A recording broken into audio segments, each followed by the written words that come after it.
السلام علیکم viewers. Hard liners کے تمام دیکھنے والوں کو، میرے تمام ویورس کو اور تمام سبسکرائبر کو السلام علیکم. جیسا کہ مختلف شخصیات کے پاس جا رہے ہیں اور انٹرویوز کا سلسلہ جاری ہے، حالات حاضر کو جو آپ لوگوں کی ملاقاتیں سیاسی شخصیات سے کروا رہے ہیں. ابھی گزشتہ دنوں ہم نے جماعت اسلامی کے UC چیئرمین جو ٹکٹ فائنلائز ہوا ہے امیر علی قاضی صاحب سے آپ کی ملاقات کروائی تھی. تو آج میں یہاں پر موجود ہوں نارتھ کراچی ایسوسی ایشن ٹریڈ آف انڈسٹریز کے آفس کے اندر، اور میرے ساتھ جو دو انتہائی اہم شخصیات یہاں پر موجود ہیں. چیئرمین صاحب یہاں پر موجود ہیں جناب فیصل موئی صاحب، اور وائس چیئرمین جناب نعیم حیدر راجپوت صاحب میرے ساتھ موجود ہیں. تو ابھی ریسنٹلی جو نکاتی کا الیکشن ہوا تھا UFG گروپ کی جانب سے، جو انہوں نے پارٹیسپیٹ کیا الیکشن کے اندر اور بھاری کامیابی حاصل کری. تو آج میں جو گفتگو کروں گا اس حوالے سے کروں گا ان سے کہ فلاح اور بہبود کے لیے، انڈسٹریل ایریا کے لیے آپ لوگوں کی کیا پلاننگ ہے. فنڈنگ کے حوالے سے بات کروں گا اور کچھ سوالات جو ہے نعیم صاحب سے کروں گا. تو سب سے پہلے جو میں گفتگو کا آغاز کروں گا ابھی فیصل موئی صاحب سے. السلام علیکم فیصل بھائی، کیسے فیصل بھائی؟ پہلا سوال میرا یہ کہ آپ لوگ جو ہے الیکشن ہوا اور UFG کی طرف سے الیکشن لڑا گیا، آپ لوگ جیت گئے، بھاری کامیابی آپ لوگوں کو حاصل ہوئی. اور آپ کے اگینسٹ جو گروپ کا NFG تھا، حالانکہ آپ کی جیتنے کے بعد جو اس نے ریگنگ کے بھی کچھ الزامات لگائے. بہرحال الیکشن کا حصہ ہارنے والا ہمیشہ پاکستان کی تاریخ سے، چاہے وہ سیاسی ہو یا کسی بھی طریقے کا الیکشن، اس میں الزامات لگائے جاتے ہیں. یہ تو ہمارا کلچر بن گیا ہے.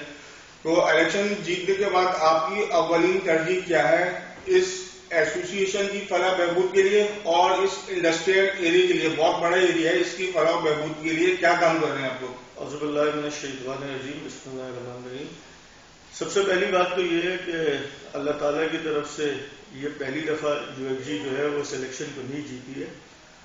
میرے خیال میں 5ویں دفعہ اس نارتھ کراچی ایسوسی ایشن کے اندر ہم یہ الیکشن ون کیا ہے، اور یہ اس چیز کی ضمانت ہے کہ UFG پہ نارتھ کراچی کا انڈسٹریلسٹ جو ہے وہ بہت زیادہ ٹرسٹ کرتا ہے. پچھلے حالات جو گزرے وہ سب آپ کے سامنے، کہ 1 سال کا عرصہ جو کووڈ کا گزرا، اس سلسلے میں جو نارتھ کراچی ایسوسی ایشن نے کام کیا ہے وہ سب آپ کے سامنے. پہلا کام یہ ہے کہ اس وقت ہم ایک نکاتی ویلفیئر کلینک چلا رہے ہیں جو اپنی مدد آپ کے تحت نارتھ کراچی کے انڈسٹریلسٹ چلا رہے ہیں. 30 روپے کی پرچی میں ہر فیسلٹی اویلیبل ہے جو کسی ایک بڑے ہاسپٹل میں اویلیبل ہوتی ہے. یہ لیبر کے لیے ہم نے کام کیا. لیبر کے لیے دوسرا کام ہم نے سب سے بڑا یہ کیا کہ 10 روپے میں لیبر جو ہے وہ کھانا کھا سکتی ہے اس انڈسٹریل ایریا میں. ہم یہ کام کر رہے ہیں. ویلفیئر کی جہاں تک بات کی، دوسری بات آپ نے کی کہ NKIDMC جو ایک ادارہ ہے نارتھ کراچی ایسوسی ایشن کا، کہ اس نے کیا کام کیا. پچھلے 3 سال کے اندر 2016 سے آئی تھنک 4 ایئرس NKIDMC نے اس وقت جو کام کیا ہے وہ مجھے بولنے کی ضرورت نہیں ہے. آپ اس انڈسٹریل ایریا کو جب چاہے وزٹ کر سکتے ہیں. آپ دیکھ سکتے ہیں کہ کراچی کے مختلف علاقوں سے، مختلف انڈسٹریل ایریا سے یہ بالکل ایک مختلف انڈسٹریل ایریا ہے. حالیہ بارش میں پورا کراچی ڈوب رہا تھا اور یہاں سڑکیں روا دوا تھی، لائٹیں روشن تھی. تو مسئلہ یہ ہے بھائی کہ ہم کام کر کے دکھاتے ہیں، اسی بنیاد پہ ہمیں ووٹ ملتا ہے. اور اس ووٹ کی ضمانت یہ ہے کہ UFG نے جب بھی انڈسٹریلسٹ کے لیے آواز اٹھائی، ابھی پچھلے دنوں میں پرائم منسٹر عمران خان صاحب سے ملا، اس وقت 22 ایجنسیاں آپریشن کر رہی ہیں ایک انڈسٹریلسٹ میں، اور مختلف طریقوں سے ہیرسمنٹ پھیلا کے پیسے کھینچنے کی کوشش کر رہے ہیں. میں نے عمران خان صاحب جو سندھ میڈیم سائز انڈسٹریز کے لیے بہت زیادہ کین تھے کہ SMEs جو ہے وہ کسی بھی حکومت کے لیے جو ہے وہ بیک بون کا درجہ رکھتی ہے اس کی اکانومی کے لیے. عمران خان صاحب کو جب میں نے یہ باتیں بتائی، اور he was very keen to promote SMEs، تو میں نے ان کو بولا سر اس کے لیے آپ کو 1 ونڈو آپریشن کرنا پڑے گا تمام SMEs انڈسٹریز کے لیے، اس لیے کہ north Karachi is the biggest SME zone in Pakistan for SMEs. تو ہم نے یہ ساری چیزیں جو ہے عمران خان صاحب کے سامنے رکھ دی ہے. ہم نے ان کا شکریہ بھی ادا کیا ہے کہ جنہوں نے ابھی ٹیرف ریٹ SMEs کے لیے کم کیے ہیں بجلی کے. عمران خان صاحب کوشش کر رہے ہیں کہ کس طرح انڈسٹری کو بوسٹ کیا جائے، اینڈ وی آر ود ہم. اور انشاءاللہ ہمیں امید ہے کہ آئندہ کچھ سالوں میں بہت ساری چیزیں انڈسٹریلسٹ کے لیے تبدیل ہوں گی. میرا ایک ہی میسج ہے. ایسا بھائی یہاں پہ قدر کرامی کروں گا آپ کی بات کی. آپ نے یہ تو بتایا کنسٹرکشن کے حوالے سے آپ ورکنگ بتا رہے ہیں، اور جو فلاح بہبود کے لیے سیکورٹی کے حوالے سے آپ چیزیں کر رہے ہیں. ایک یہ چیز تو سمجھ میں آ رہی ہے بہرحال یہ تو آپ کام کر رہے ہیں، لیکن مسئلہ ابھی سارا یہ ہے کہ پاکستان کی جو صنعت ہے وہ بالکل ہی ڈاؤن ہے، بالکل ہی ختم ہوئی ہے، اور جو صنعت کار طبقہ ہے وہ تقریباً یہ کہا جا رہا ہے کہ بھائی اب وہ روڈوں پہ آ رہا ہے یا پھر جو ایسٹ پاکستان سابقہ ایسٹ پاکستان بنگلہ دیش کی طرف جو ہے مائگریٹ کر رہا ہے، موو کر رہا ہے. تو انڈسٹریز کو یہ جو مسائل ہیں، جو معاشی مسائل ہیں، اس کے حوالے سے کوئی بات ہو، کوئی فنڈنگ ہوئی عمران خان صاحب سے جو آپ کی سب سے اہم تو یہ ہے، سب سے پہلے تو یہ ہے. دیکھیں مسئلہ یہ ہے کہ بیسکلی آپ کو تو پتہ ہے نا پچھلے 1.5 سال سے کووڈ کی وجہ سے صرف پاکستان ڈسٹرب نہیں ہے، all over the world economic crisis آیا ہوا ہے. صحیح ہے. اب ریزن یہ ہے کہ خان صاحب اس چیز کے لیے بڑے کنسرن تھے ہمارے ساتھ جب انہوں نے میٹنگ کی. He is very concerned about it. ہمارا ریزن یہ تھا کہ کس طرح جو ہے آپ فیسیلیٹیٹ کر سکتے ہیں انڈسٹریز کو کہ ہماری ایکسپورٹس بڑھے، ہماری فائنینشیل چیزیں جو اکانومی ہے ملک کی وہ بڑھے. ہم نے اس کے لیے بڑی کوشش کی ہے اور اس کے لیے کوئی ریفارمز وہ انڈسٹری کے لیے لا رہے ہیں. اور ابھی کوئی ایسی سچویشن مجھے تو نہیں نظر آتی جیسے آپ بول رہے ہیں کہ ایسٹ پاکستان اور ویسٹ پاکستان، ایسی کوئی سچویشن پاکستان میں نہیں. ہم سب پاکستانی ہیں اور ہم مل کے کروں گا. ایسٹ پاکستان سے مراد میری ہے افروز ٹیکسٹائل اسی نارتھ کراچی ایسوسی ایشن کے اندر ہی، اور اس کا جو ایک بڑا سیٹ اپ جو ہے بنگلہ دیش کے اندر لگا ہے، اور میں بہت اچھی طریقے سے جا کے میں آپ کو پروو کر رہا ہوں. تو کئی لوگوں کو مائگریٹ کر دیتا ہوں کئی سالوں سے. دیکھیں مائگریشن ایک الگ چیز ہے، مائگریشن ایک الگ چیز ہے. پرابلم یہ ہے کہ ہمیں پاکستان میں رہ کے پاکستان میں چیزوں کو بہتر کرنا ہے. یہ ہمارا ملک ہے.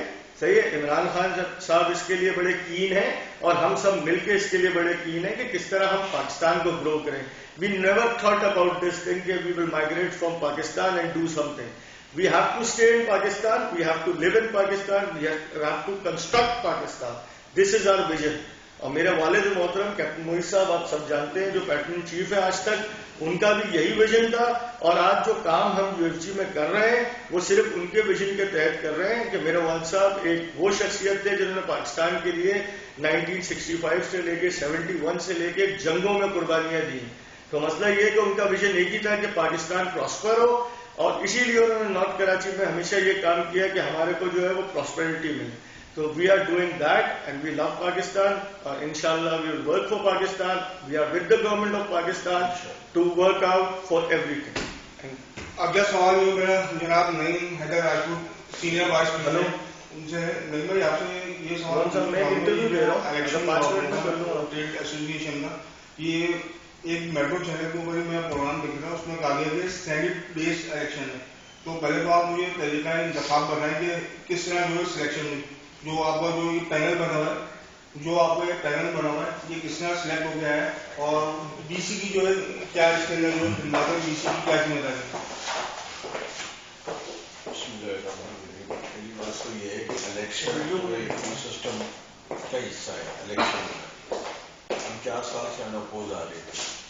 اس کے بعد ایک گروپ آیا جو کسی دور میں ہمارے ساتھ ہی تھا. انہوں نے اپنے الیکشن کمیشن میں اپلیکیشن لگا ہمارے ظاہری بات ہے الحمدللہ جو ہمارا کام ہے 4 سال سے دن اور رات محنت کا. آپ بھی دیکھتے ہیں کہیں آگ لگ جائے، کہیں ایکس وائی زیڈ جو بھی مسئلہ ہو، ہم لوگ نہ رات دیکھتے نہ دن دیکھتے ہیں. اور سینئر کی عادت سے لے کے جونیئر مجھ تک سب پوری رات روڈ پہ ہوتے ہیں، پورا دن ہوتے ہیں جب کوئی آگ لگے یا کوئی بھی ایسا انڈسٹری میں سالیہ ہو. اور الحمدللہ لوگوں نے ووٹ دیا. ووٹ تو دیا، آپ لوگ جیت گئے، سلیکشن ہو گئی، پینل آ گیا. فنڈس کا استعمال جو کس طرح ہوتا ہے، مطلب کون ہے مین پاور، چیئرمین صاحب ہیں، ڈی سی ہے، یا جو آپ لوگ فنڈس کو جو ہے تقسیم کر دیتے ہیں؟ فنڈس کس طرح ہمارے یہاں جو ہے 2 سسٹم ہے. ایک ہمارے ایسوسیشن میں، ایک ہمارے یہاں جو کمپنیز ہے اس میں عثمان صاحب ہیں، فراز صاحب ہیں، صادق صاحب ہیں، وہ فنڈ کا استعمال کرتے ہیں. وہ ہمارے ہاتھ میں بھی ہوتا ہے. مطلب آپ لوگ آپ جو ورکنگ کلاس میں آپ لوگ جو مطلب جو ورک کروانا اور کرنا وہ ذمہ داری آپ لوگ. ایک سسٹم ہے ہمارے یہاں، میٹنگ ہوتی ہے. میٹنگ میں سب لوگ بیٹھتے ہیں، اس میں ہم یہ کہتے ہیں کہ یہ کام ضروری ہے اور ایک اپروول ہوتی ہے، پھر اس کام کو لے کے آگے چلا جاتا ہے. تو ویورس نعیم حیدر راجپوت صاحب بھی میرے ساتھ موجود تھے اور فیصل موئز صاحب کو بھی آپ لوگوں نے سن لیا. تو دونوں سے مختصر اور جامع گفتگو کریے اور یقیناً آپ لوگوں کے لیے بھی فائدہ مند ہوگی. اور گزارش ہے میری آپ لوگوں سے، اگر آپ نے چینل کو ابھی تک سبسکرائب نہیں کیا تو لازمی سبسکرائب کر لیں، کیونکہ ایک یوٹیوبر جب اپنا ٹائم لگاتا ہے کہیں آتا ہے کہیں جاتا ہے, محنت کرتا ہے, تو جتنی سبسکرپشن بڑھتی ہے تو اس کا دل بڑا ہوتا ہے, وہ مزید اچھے سے کام کرنے کی کوشش کرتا ہے. اور مجھے اجازت دیجیے اور میرے معزز مہمان کو یہاں سے اجازت دیجیے. اللہ حافظ.